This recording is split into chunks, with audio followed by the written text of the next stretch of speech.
Welcome into the Week 3 edition of the Tennessee Pro Football Podcast. I'm Chris Yao, back with you after a brief hiatus last week, but Blaine Keller and Terry McCormick took great care of you as I was able to get a little much-needed R&R, Terry, and I will tell you, it was a good thing I was relaxed all week because Sunday was full of anxiety pretty much the entire day. And so looking forward to hearing conversations about yesterday's events, because I think there are a lot of questions out there that need to be answered. And we've got a lot of great minds to give some answers today as we welcome in Paul Kuharsky of paulkuharsky.com and Blaine Keller, who also had a story yesterday on TitanInsider.com. But Terry, it's Monday and we're reacting. Yeah, absolutely. And certainly reacting to the Titans kind of being diced up by their former backup quarterback, Malik Willis, in a way that I don't think a lot of people really anticipated would happen. But kudos to Malik Willis and, the way he played yesterday in leading the Packers. And I think, that's something we'll delve into with Paul in a little bit, just the way that how different he looked as a quarterback from his time here with the Titans. But certainly a lot more questions than answers as this Titans team is 0-3 out of the gate with one more game Monday night in Miami before their bye. Yeah, no question, going to be an interesting week leading up to that Miami game as they're dealing with quarterback issues of their own.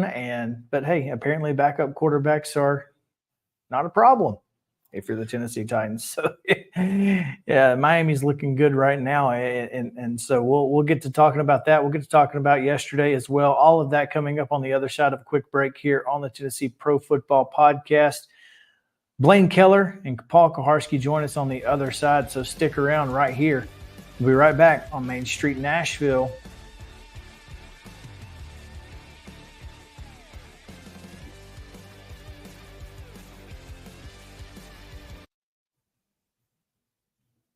Being a part of a cooperative is being a part of something bigger. Farm Credit Mid-America is a customer-owned lender that specializes in agricultural financing for farm real estate, operating, and farm equipment. A unique benefit of being a part of the Farm Credit Mid-America Cooperative is our patronage program, which has put over $1 billion back in our customers' hands over the last 7 years. That's the power of a cooperative. Visit us at fcma.com to learn more. I own the land. I farm the land. Together we're farmers. This is our cooperative.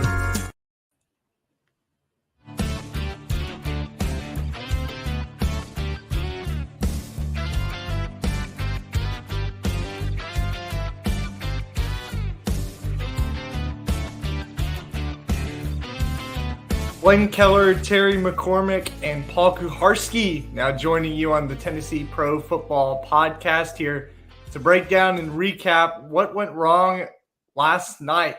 A 30-14 loss between the Titans and the Packers, dropping Tennessee to 0-3 for the first time, I believe, since 2009. Is that right, guys? Yep, that team went 0-6, actually. Yeah, so Paul, just glad to have you on and tell us what you think mainly the big thing was that kind of blew up in the Titans' face again. Well, thanks for having me. The big question for starters is how old Terry's headshot is in that intro thing, right? over under at least 10 years old. Yeah, over under 15, I thought. Look, they've got problems in every area going on just about. I mean, the root cause, the root problem, the thing that has been an issue for multiple years and hasn't been fixed is pass protection. You came out of the first half and you thought, well, they went jumbo there and they fixed it. But then you look at, he only got sacked. Levis only got sacked one time in the first half. But then you look at it, they had the ball for under 11 minutes and he only dropped back 10 times. Well, that's a good way to not have trouble in pass protection. Second half, floodgates opened. He dropped back 25 times and he got sacked 7 times, and some of them incredibly ugly. The one that Nick Petit-Frere gave up, where he just got overwhelmed and smothered, couldn't hold on to the ball. Another sack fumble, and everything that's bad particularly on offense, starts with the awful pass protection. Yeah, I don't disagree with that at all, Paul. In fact, one of the things people talk about the egregious turnovers that Will Levis has committed this year with the interceptions. He had the pick six, his second one yesterday. But to me, if you're in a passing offense, that's the risk of doing business. Interceptions are occasionally going to happen, and sometimes they're going to be bad. But what they're not getting, and I think you hit on it there with the pass protection, is they're not getting enough of the consistent explosive plays that are needed from a passing offense to keep up. And I think that boils back down to the line, because when you look at just raw numbers from the league, Levis has 5 interceptions, which is second in the league to Anthony Richardson. But Patrick Mahomes, Jared Goff, and Jalen Hurts each have thrown 4 picks this year. But the big difference is they're all averaging a half yard to a full yard more per attempt than Levis's feeble 6.2. And they've been sacked a combined 15 times. Levis has been taken down 15 times by himself after yesterday's 8-sack debacle. To me, this offense looks good until it stops looking good, and then it never gets back on track. Yeah, and yesterday, Titans had 4 plays of 20 yards or more. Yesterday, the Packers had 1, 2, 3, 4, 5, 6, 7 plays of 20 yards or more, including 1, 2, 3, 4, 3 30s and a 37. And that's with Malik Willis, their second string quarterback, who we know has to be, look, tremendous game by him, tremendous game plan by Matt LaFleur, terrible job by the Titans in terms of handling him, terrible job by the Titans in terms of tackling people. But they found a way, and this isn't just as the game took on a thing where the Titans were behind and everything. Right from the start, he was making plays. He had 2 big throws early and a big run, and they were finding a way to make big plays. And, even if it's a short throw and a big run, that counts just the same. You've got a backup running back running virtually untouched. I don't remember if it was a run or a screen, but he's got a 30-yard touchdown with really minimal to no resistance. And Titans aren't finding plays like that.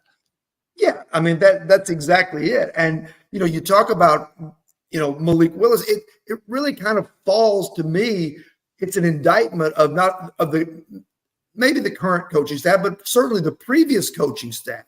Malik Willis under Matt LaFleur and Tommy Clements looked like a completely different player than he did at any time during his time here with the Titans. He was not the guy who was late throwing the ball. He was not the guy who was indecisive, running out of the back of the pocket, trying to escape a rush. He looked completely poised. And, some of that I fault the Titans defense, but some of it I compliment the Packers for getting out of him the ability that he has and maximizing it. And a guy who could do what he did yesterday is the most valuable commodity there is in football. And they traded him away for a 7th-round pick. While they're keeping 5 tight ends, 2 of whom are scratched 3 weeks in a row. Look, I don't know that there's anybody in the press corps that thought they should have kept Malik Willis.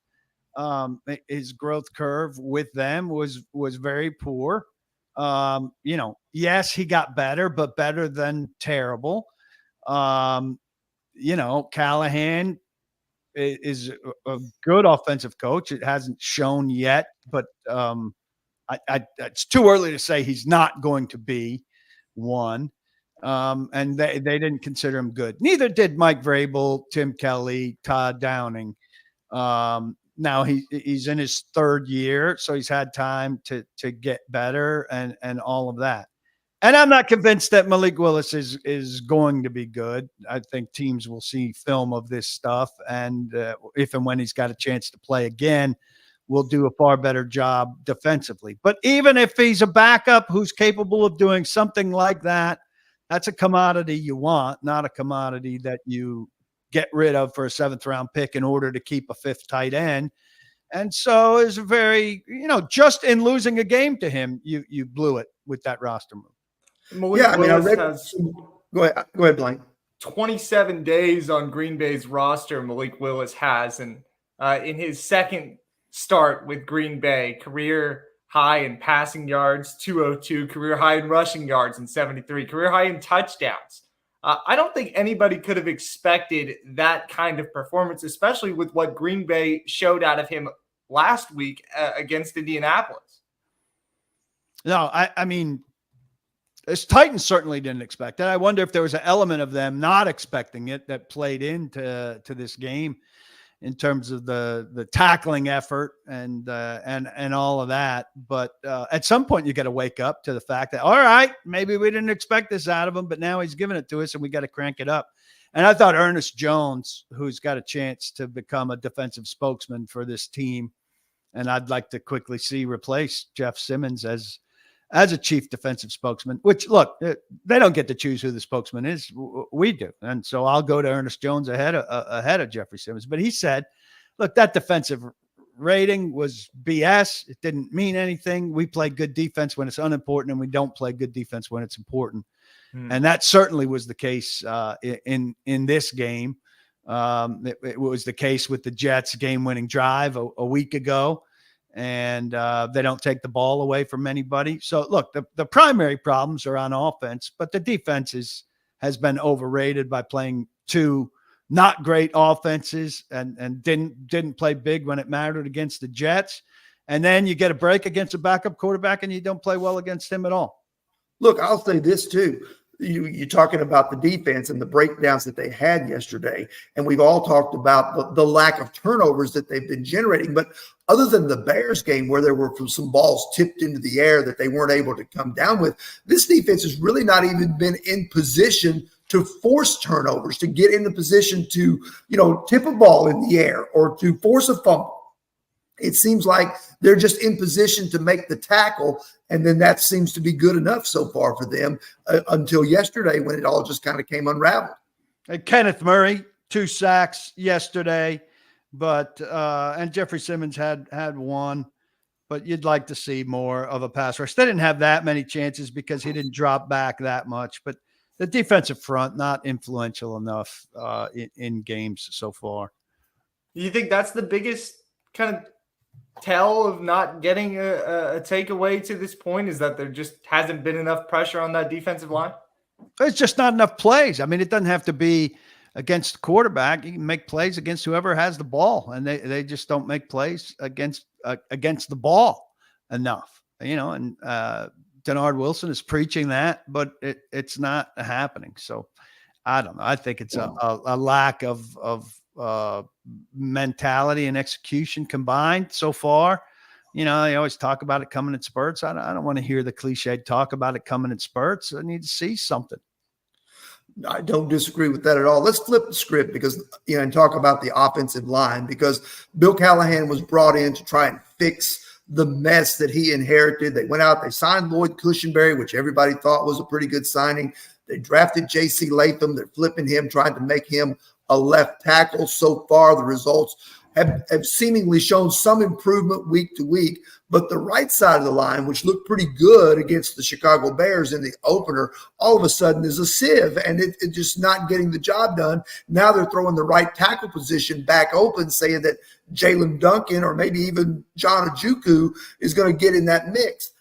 I don't see a solution on the roster at right tackle right now, Paul. No, there's not. Whoever it is has to have a lot of help, and there's got to be a lot of quick game and the like. And I would think that you'd move Levis away from that side, when you can, with some rollouts and some resets. Blake Bedingfield wrote at paulkuharski.com this morning. He thinks NPF is done at right tackle. I think he'll cycle back, because I think that the 3 names we're mentioning there, none of them are good, and they're going to just have to kind of cycle through them as to who, all right, well, now you go to Duncan, and Duncan will play 3 games and lose confidence and get to a point where you can't do them. And then maybe you go to a Joku for a while and the same thing happens. And then, Petit Frere is healthy and fresh and has new confidence or whatever. He oversets, Blake described this. And this is what happened on the sack fumble. He oversets outside because he's so worried about getting beat around the edge. And then guys find paths to the inside, which is a quicker route to the quarterback, frankly. And that's why, that felt like that sack came initially I thought, well, that something must have happened to Cushenberry or the guards there because it came so central because the pass rusher there did such a good job getting inside. It felt like it came straight up the middle. But Petit Frere, and look, I was giving this guy the benefit of the doubt in the offseason and saying it was way too early to write off a 3rd round pick who, wasn't great as a rookie by any means, but showed some promise. Last year was a complete wash with the gambling suspension and flip-flopping left and right and then getting hurt. But Bill Callahan obviously hasn't had much success reformatting his game. And he's had 2 terrible games in a row. And once again, the Titans have a tackle position manned by somebody that is pretty much incompetent. And this is a thing where, too, I think Rand Carthon has to get involved here because the Titans at 0-3 are going to jump to the top of the pecking order on the waiver wire. Now, there's usually not great solutions on the waiver wire, but I think in this case, if an offensive lineman comes out and Bill Callahan thinks the guy has some potential, I think you put in a claim for him.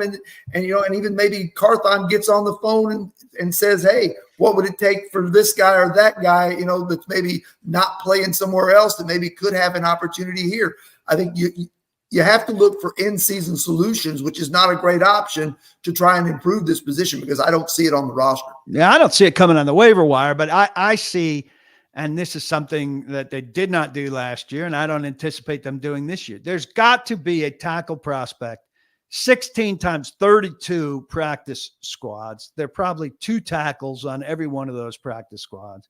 So there are at least a pool of 32 tackles on practice squads. You can't tell me that the Titans didn't have an eye on 1 or 2 of those tackles as undrafted rookie free agents this year or last year or whatever. That wouldn't be better than what they have on their practice squad, or at least equal to what they have on their practice squad to sign and get in the loop. Guys, the offensive line was bad in pass protection yesterday, but how much did it impact the run game as well? Tajay Spears and Tony Pollard combined for 21 yards on, I think, 8 attempts. Well, that's a really good defensive front that the Packers have, and the Titans couldn't get the run game going. And I think that has a bearing on the pass protection, not just in that you get yourself in bad pass protection situations because you're not gaining any yards with the run game, but mentally, they feel like they're a good run blocking unit, and they are a far better run blocking unit than they are a pass protecting unit. So when you can't run block, then you say, well, hell, we can't even run block today. We're really doomed on pass protection, and mentally things start to unwind. And that's a bad place to be in. Peter Skronsky said, we can't get into these bad pass protecting situations and think, we're screwed. We're in these bad pass protecting situations. We still have to pass protect in those situations. So, that's the worst run performance they've had. I don't expect they'll have many run performances like that. I think Green Bay is one of the tougher run defense teams they'll go against. But it just goes to show you, if they can't run, they're going to have a lot of problems. Levis threw for more yards, largely out of attempts and necessity. His yards per attempt were low, 7.6. Willis was all the way up at 10.6 by comparison. Yeah. You talk about the run game not being a factor yesterday, even when they tried to use an extension of the run game with the screen pass to Pollard. He got blown up. There was just nowhere for him to go. And so they effectively took Pollard and Spears almost completely out of the game as weapons for Levis, forcing him to kind of go downfield and just take what was there when the opportunity arose. And then when you're down 2 scores, 3 scores in the second half, you don't really have much choice. You can't go back to the run. No. And, and by comparison, the Packers running, breaking tackles, having success with their number 2 back, and also breaking a lot of tackles and finding a lot of yards on screens. It was exact opposite offensive days for these two teams. And, LaFleur, for what he's done the last 2 weeks, would very easily get my coach of the year vote at this stage of the year. I mean, it just phenomenal work by him and phenomenal execution by his people. All right, Paul, thanks for joining us on the podcast, and we'll take a commercial break, and Blaine and I will be back to wrap it up. Thanks for having me.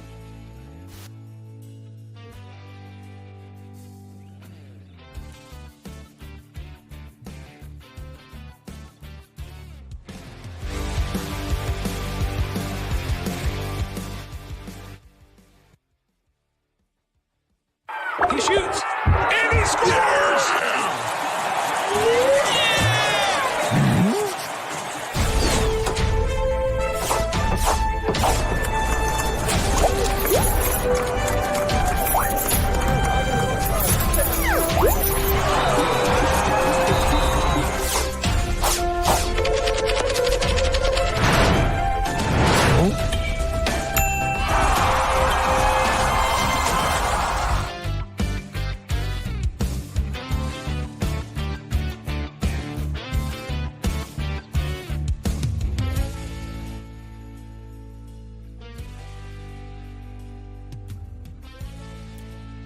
Welcome back, fellas.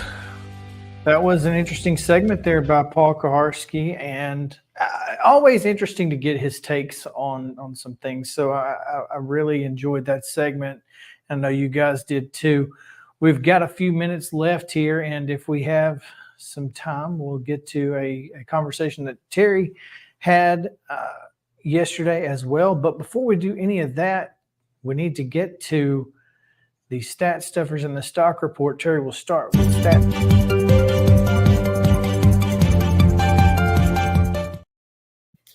All right, I'm going to give you guys a number. I'm going to throw out a number, and you tell me if you know the significance. Blaine, you should know. We talked about it yesterday. That number is 38. 38. Blaine, you tell them what 38 means. Negative place. Do I have 38? 38. I don't know if I remember 38. Okay, 38 is the number of games the Titans have gone without scoring 30 points in a game. Hey, making 1,000. Hey, 1,000 days. but who did they last score 30 points against? Miami Dolphins in the next to last game of the 2021 season. And guess who's coming up on the schedule? I'm not looking for it to happen, though. Are you? No, I don't foresee that happening. I'm thinking next week we're going to be talking 39. I will take it. So listen, guys, what y'all don't know is that I'm friends with a lot of Alabama fans because I'm from Alabama. Well, we don't have an NFL team, so sometimes people just pick the nearest one. So it's usually the Falcons or the Saints. But some people are Dolphins fans, and I have two of them in my group chat, and I've been giving them heck for a year. So we need to win this so I can keep doing it.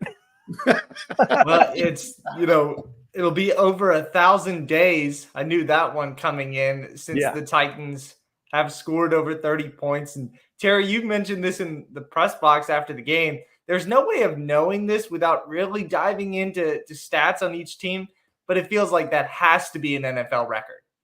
Yeah, I mean, at least modern day. I mean, back in the 70s, there were 17 to 13 games all the time, but it does feel like that, that they would have just lucked into 30 points some way or other. Even the Panthers scored 33 yesterday. That's right. With Andy Dalton. Yeah, Andy Dalton getting it done. So you want another stat let's go. That's crazy? How about this?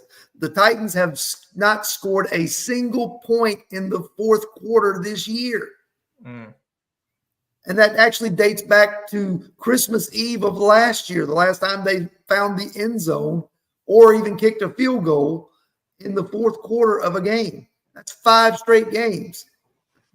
It feels like, Chris, something you could luck into. Like you were saying, Terry, you could luck into a takeaway in the fourth quarter that leads to a field goal. You could luck into one explosive play that leads to a touchdown. Something can usually happen in the last quarter of play offensively. And most games are decided in the fourth quarter. It comes down to a score or two. And that right there, other than yesterday, which was a blowout, most games are decided by 7 points or less in the fourth quarter. It's the way the NFL is geared to operate. And yet the Titans have not come up with a single point this year. That's tough. That's tough. All right. Those are the stat stuffers. Time now for the stock report.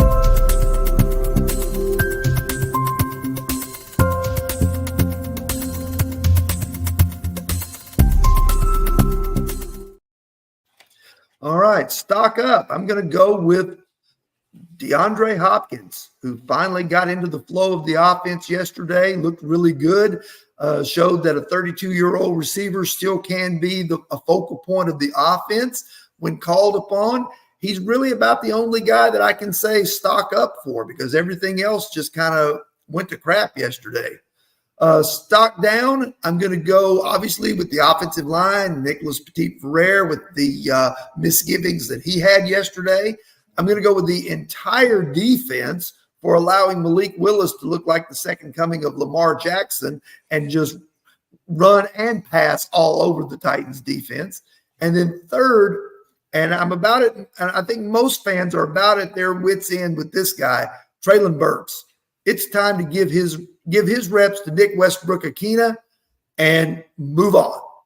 Let him cover punts on special teams or do something like that, because it's becoming more and more obvious that he's not making contributions to this offense. Yeah, Terry, if there was one stock down that I could throw in there, I know it feels backwards to kind of give a stock down to a guy who had 2 sacks, but Kenneth Murray really set the tone for Malik Willis for the first play. To Jaden Reed on that crosser. Reed was wide open and found his way 30 yards for a big pickup. Again, I brought this up last week, but I feel like there might be some questions brewing on just how good those linebackers can be in pass coverage. Yeah, that certainly was the question mark coming in for both those guys, especially Kenneth Murray. And I think that, certainly they're more athletic with Murray and Jones on the field than they were with Jack Gibbons out there. But they do miss a little bit of what Azeez Al-Shaair brought to the table last year. He was decent in pass coverage. He was not a great, downhill linebacker like Murray is in stopping the run, but he was a little bit more fluid and mobile in pass coverage. And I think a little bit of that's lacking right now. I don't think there's any question that there's some lacking out there just about everywhere. And I'll tell you, it's pretty sad when the stock is even for the offensive line for the last 3 years. But, DJ Humphries is out there. So, I mean, there's a guy who's done it. J.C. Latham could play right tackle, and maybe things get a little easier. But if Latham is your long-term left tackle solution, then I think you got to play him. And if Will Levis, someone tweeted yesterday, there's zero reason not to let Will Levis play all 17 games, because he either figures it out and things get better and he's your guy going forward, or he sucks. You finish 2-15 and you're picking top 3. And you're drafting one of yours. So there you go. There are timing. the options. Yeah, it could be anybody at this point. So looking forward to another conversation next week. Thanks, guys, for joining us this week. We appreciate it. Blaine and Terry, as always, a lot of great stuff. Looking forward to next Monday on the Tennessee Pro Football Podcast.